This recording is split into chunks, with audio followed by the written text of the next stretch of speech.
Bonjour à toutes et à tous. L'intelligence artificielle, ce n'est plus de la science-fiction, hein. C'est une force qui est déjà en train de tout redessiner, notre économie, notre façon de travailler. Alors aujourd'hui, on va décortiquer ça, ensemble. Comment cette révolution nous impacte-t-elle? Et surtout, comment on s'y prépare?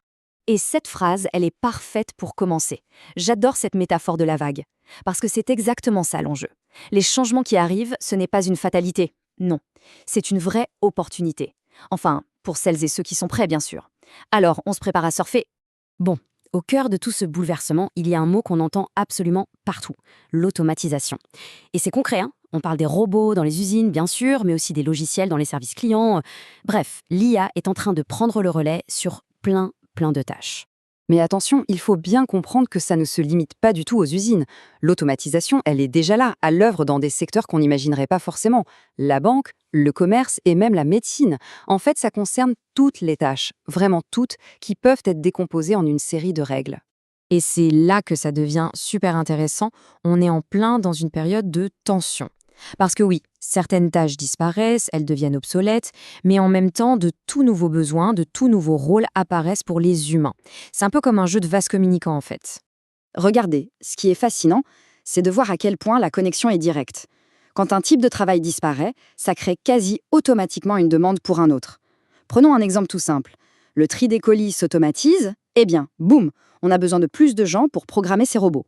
Logique, il faut bien des cerveaux humains pour concevoir, piloter et surtout analyser ce que les machines produisent.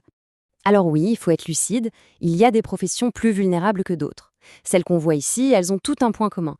Une grosse partie de leur travail, c'est des tâches répétitives. Et c'est justement ça qui les rend automatisables. Mais attention, ce n'est pas une fin en soi. Il faut vraiment voir ça comme un signal, un catalyseur qui nous pousse à développer de nouvelles compétences, à aller vers des missions plus complexes. Et ça nous amène à la question clé. C'est vraiment le pivot de toute cette discussion. On a parlé du défi de l'automatisation, et bien maintenant, passons à l'opportunité. C'est quoi notre avantage à nous, les humains? Qu'est-ce qui fait qu'on reste irremplaçable? Ok, alors pour répondre à ça, penchons-nous sur les compétences et les métiers qui résistent à l'automatisation. Celles où la machine, aussi intelligente soit-elle, atteint ses limites. On parle beaucoup des fameuses soft skills, les compétences humaines. La créativité, l'empathie, le jugement moral, tout ça, c'est vraiment le cœur de métier comme artiste, médecin, enseignant, travailleur social. Pensez-y, une IA peut aider un médecin à poser un diagnostic, oui, mais peut-elle offrir du réconfort à un patient? Une IA peut imiter un style, mais peut-elle créer avec une âme? La réponse est non. Et voilà le point crucial. La meilleure stratégie pour s'en sortir, pour rester pertinent dans ce nouveau monde, c'est de miser là-dessus. C'est de renforcer ces capacités qui sont purement, typiquement humaines. Bon, maintenant qu'on a vu ça, passons à la partie la plus exaltante, je trouve. Les tout nouveaux métiers que l'IA est littéralement en train de créer, là, sous nos yeux. Des carrières qui, il y a 10 ans à peine, relevaient de la pure science-fiction. Prenez par exemple le métier d'éthicien de l'IA. C'est quoi son rôle? C'est de s'assurer que l'IA est utilisée de manière juste, équitable, responsable. C'est une mission absolument fondamentale si on veut que la technologie reste au service de l'humanité, et pas l'inverse. Autre exemple. Pilote de drones autonomes. Voilà un exemple parfait de métier futuriste qui existe déjà. Et tout ça, c'est grâce au progrès de l'IA en matière de navigation, de prise de décision automatique. Et puis, il y a le formateur d'IA.